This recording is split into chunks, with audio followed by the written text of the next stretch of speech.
So hello guys, आप सभी का आपके अपने यूट्यूब चैनल पर फिर से स्वागत है। ये जो कन्फ्यूजिंग वर्ल्ड की सीरीज़ है वो दोस्तों शुरू हो चुकी है और आज मैं आपके सामने पार्ट 2 लेकर आया हूँ। इससे पहले भी मैंने पार्ट 1 कवर कर दिया है, जिसमें हम पर वीडियो में 10 होमोफोन्स लेकर चल रहे हैं, या जिसे हम कन्फ्यूजिंग वर्ड्स कहते हैं। और हमने पार्ट 1 में ए से स्टार्ट होने वाले जितने भी महत्वपूर्ण होमोफोन्स थे, जो भी आपके एग्ज़ाम में आए थे, हमने उसको कवर कर दिया है। और आज हम इसी प्रकार बी से स्टार्ट होने वाले जितने भी आपके महत्वपूर्ण होमोफोन्स हैं उसको कवर करेंगे। तो आइए स्टार्ट करते हैं वीडियो को। तो हमारा है 11th दिया हुआ है बेल। दोनों हमारा प्रोनाउंसिएशन सेम है, देख सकते हैं, लेकिन दोनों में स्पेलिंग में अंतर है और इसके मतलब में भी। एक है BALE और दूसरा है BAIL। तो ये जो हमारा दिया हुआ है बेल, इसका मतलब होता है बड़ी गठरी। क्या होता है? बड़ी गठरी, जिसे हम इंग्लिश में लार्ज बाउंड बंडल भी कहते हैं। आइए इसे एग्जाम्पल के माध्यम से समझते हैं। Cotton comes in large bales. रुई जो है वो आया करती है बड़े बंडल्स में, यानी बड़ी गठरी में। इसी प्रकार आपका जो इसी में का दूसरा है BAIL। इसका मतलब होता है जमानत। जमानत आप समझ रहे होंगे, जब कोई वकील जेल से किसी को छुड़ाता है उसको कहते हैं जमानत। आइए इसके एग्जाम्पल के माध्यम से समझते हैं। तो आपका दिया हुआ Ram was released on bail. Ram जो है वो मुक्त हुआ जमानत से। आशा है कि आप समझ गए होंगे दोनों में क्या अंतर है। आप कोशिश करें ज़्यादा से ज़्यादा अपनी लाइफ में इसको रिलेट करें, कहीं ना कहीं आप इसको नाम दें, तभी आप इसको याद रख पाएंगे। तो आइए आगे बढ़ते हैं।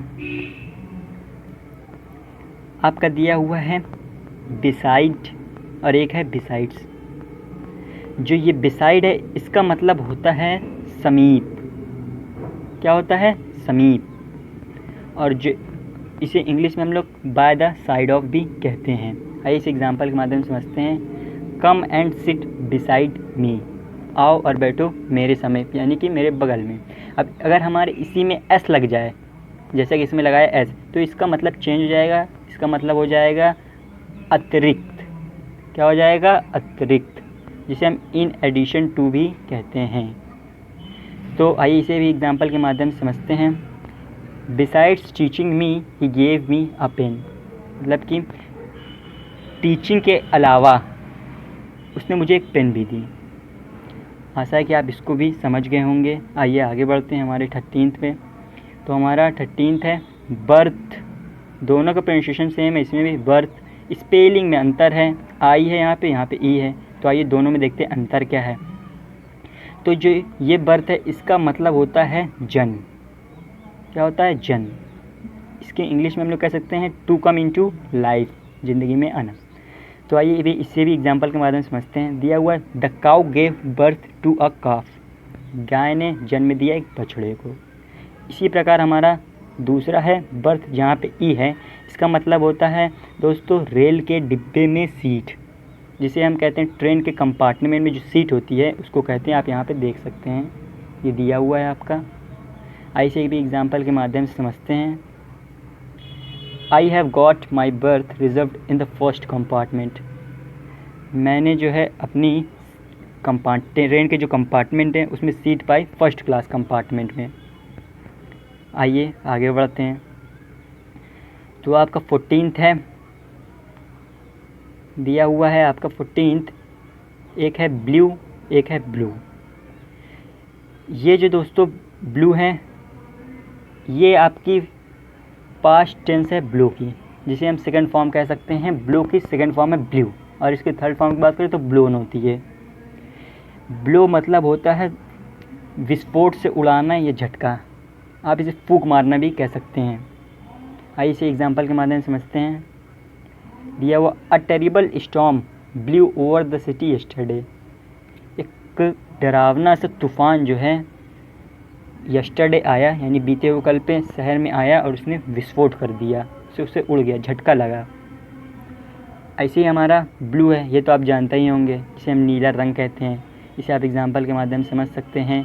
जैसे कि दिया हुआ हमारा I have a blue shirt, मतलब मेरे पास नीली शर्ट है।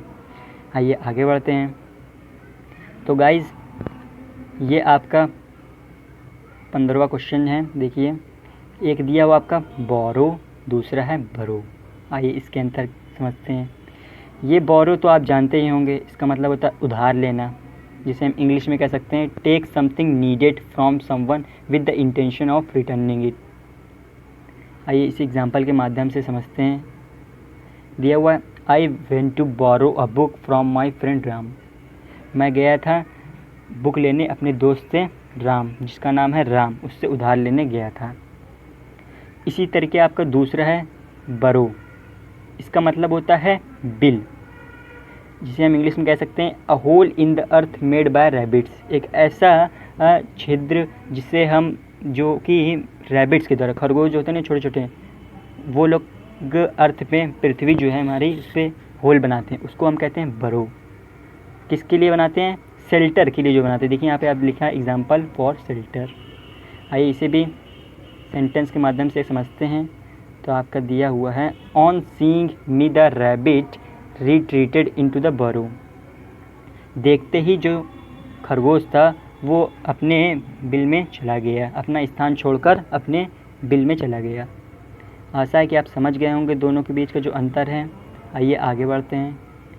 तो आपका 16 जो है ये दिया हुआ है, एक है ब्रेक, दूसरा है ब्रेक। दोनों तो ब्रेक, प्रोनाउंसिएशन देखिए दोनों का सेम है, स्पेलिंग में अंतर है, यहाँ पे ई ए है, यहाँ पे ए है। तो ये जो ब्रेक होता है इसका मतलब होता है टूटना। क्या होता है गाइस? टूटना, जिसे हम इंग्लिश में कहते हैं गो टू पीसेस। आइए इसे भी एक सेंटेंस के माध्यम से समझते हैं। दिया हुआ है if you let this glass fall down it will break. अगर आप ग्लास को छोड़ दोगे तो वो टूट जाएगी। क्या हो जाएगी? टूट जाएगी, ब्रेक हो जाएगी। ऐसे ही आपका जो ये वाला ब्रेक है, इसका मतलब होता है, आप जानते होंगे, रोकने का एक यंत्र होता है जो कि आपको गाड़ी में मिलेगा। यहाँ पे देखिए दिया हुआ ना, mechanism to stop of vehicle. गाड़ी में रोकने के लिए एक यंत्र दिया होता है, उसको कहते हैं BRAKE ब्रेक। आइए इसे भी सेंटेंस के माध्यम से समझते हैं। दिया हुआ हमारा the car met with an accident due to the failure of the brakes. The car को जो है एक्सीडेंट हुई, किसके कारण? ब्रेक फेल हो जाने के कारण। आशा है कि आप इन दोनों में जो अंतर है वो समझ गए होंगे। आइए आगे बढ़ते हैं। ऐसे ही आपका देखिए 17 है, एक है ब्रिडल, दोनों ही ब्रिडल है, दोनों का प्रोनाउंसिएशन सेम है, लेकिन स्पेलिंग में यहाँ पे देखिए अंतर है। यहाँ पे DAL है, यहाँ DLE है। तो ये जो ब्रिडल होता है उसका मतलब होता है विवाह संबंधी। क्या होता है? विवाह संबंधी, जिसे हम इंग्लिश में कहते हैं रिलेटेड टू मैरिज। ऐसे एग्जाम्पल के माध्यम से समझते हैं। ये हुआ her bridal dress was very beautiful. उसका जो विवाह संबंधी जो ड्रेस था, जिसे हम कहते हैं दुल्हन भी कहते हैं, वो बहुत सुंदर थी। उसकी जो ब्रिडल ड्रेस थी वो बहुत सुंदर थी, दुल्हन वाली जो ड्रेस थी वो बहुत सुंदर थी। आइए इसी का हमारा जो दूसरा है वो देखते हैं। दिया हुआ है ब्रिडल, ये भी ब्रिडल है, यहाँ पे DLE है। इसको हम लोग दोस्तों घोड़े का रास या लगाम भी बोलते हैं, जो कि देखेंगे आप घोड़े पे एक रस्सी टाइप की रहती है, उसी को बोलते हैं। उसको हम लोग इंग्लिश में रेन भी बोलते हैं। इसका सिमिलर मीनिंग की अगर हम लोग बात करें तो REIN रेन भी कहते हैं। आइए इसे भी एक एग्जाम्पल या सेंटेंस के माध्यम से समझते हैं। दिया हुआ pull the bridle if you want to control the blocks. अगर आप कंट्रोल करना चाहते हो सांड पे तो आपको क्या करना होगा? खींचना होगा। जो लगाम, जो रस्सी रहती है, घोड़े की जो रस्सी बंधी रहती है, उसको खींचना होगा। आशा है कि आप इसको भी समझ गए होंगे। आइए आगे बढ़ते हैं। दिया आपका बेर, देखिए यहाँ पे आपके 3 हैं, एक है BARE, एक है BEAR बियर, और एक है BEER बीर। हल्का हल्का सा प्रोनाउंसिएशन सब में अंतर है और स्पेलिंग में भी अंतर है और इन सब के मतलब भी अंतर है। तो आइए समझते हैं। सबसे जो इसमें पहला दिया हुआ है BARE। ये जो दिया हुआ है BARE वाला, इसका मतलब होता है दोस्तों नंगा या खुला, जिसे हम कहते हैं अनकवर्ड। एग्जाम्पल के माध्यम से आइए इसको समझते हैं। दिया हुआ है ही केम हेयर बेयर फुटेड। वह आया यहाँ पे खुला पैर के, उसने मतलब कि चप्पल नहीं पहने, स्लीपर नहीं पहने। इसी तरीके अब आप दूसरा देखिए, इसी में का दिया है बियर। ये बियर तो आप जानते होंगे, भालू को भी हम कहते हैं, एक प्रकार का एनिमल जो है, और इसको हम लोग सहन करना भी कहते हैं। क्या कहते हैं? सहन करना, जिसे हम टू टॉलरेट भी कहते हैं इंग्लिश में उसे। तो आइए इसे एग्जाम्पल के माध्यम से हम समझते हैं। तो ये जो हमारा दिया हुआ example, I can not bear your insulting remarks. मैं जो है ये जो तुमने अपमान किया, जो टिप्पणी की है, उसको मैं सहन नहीं सकता। तो यहाँ पे जो बियर बात हो रही है, इसका मतलब हो रही है सहन करना वाली, ये वाले में, पहले वाले में। अब ये जो दूसरा है आपका example, there are 3 bears in the circus. यहाँ पर 3 भालू इस सर्कस में। अब जो यहाँ पे बात हो रही है बियर की, वो आपका बात हो रही है, इसका मतलब एक एनिमल की बात हो रही है, जो कि एक नाउन है। आइए आगे बढ़ते हैं। देखिए इसी में का आपका एक बियर भी है, BEER, जिसे ये एक प्रकार की क्या होती है? वाइन होती है। वाइन क्या होता है? वाइन एक शराब होती है। तो आइए इसे भी एक एग्जांपल के माध्यम से समझते हैं। दिया हुआ है, आई प्रिफ़र टू टेक बियर। मैंने प्रिफ़र किया बीर को, जिसे हम एक प्रकार की शराब है, उसने उसको प्रिफ़र किया। आइए आगे बढ़ते हैं। देखिए ये अभी आपके लिए बहुत महत्वपूर्ण है। ये दिया बॉर्न और ये बॉर्न, ये अक्सर ज़्यादातर हमेशा आपको कॉम्पिटिटिव एग्ज़ाम्स में मिल जाएगा।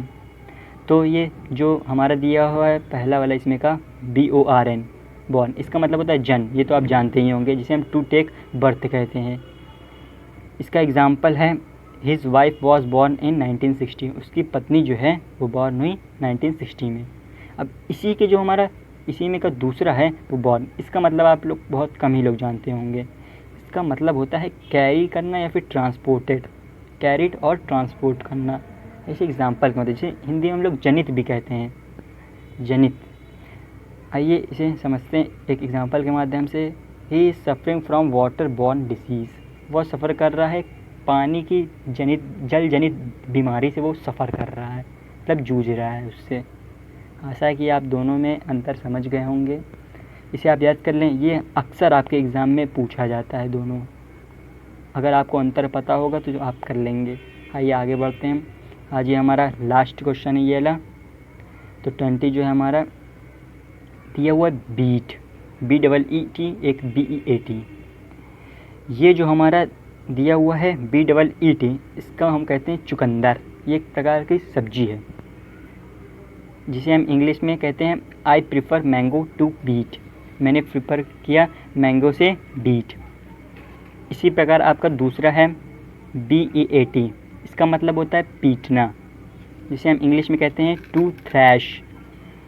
एग्जाम्पल के माध्यम से आइए इसको समझते हैं। दिया हुआ है आपका, it is wrong to beat the students with a stick.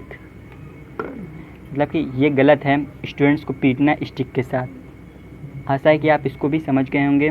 तो आपकी जो ये वीडियो है यहीं पे समाप्त होती है। अगले पार्ट आपको नेक्स्ट पार्ट मिल जाएगा बहुत ही जल्दी।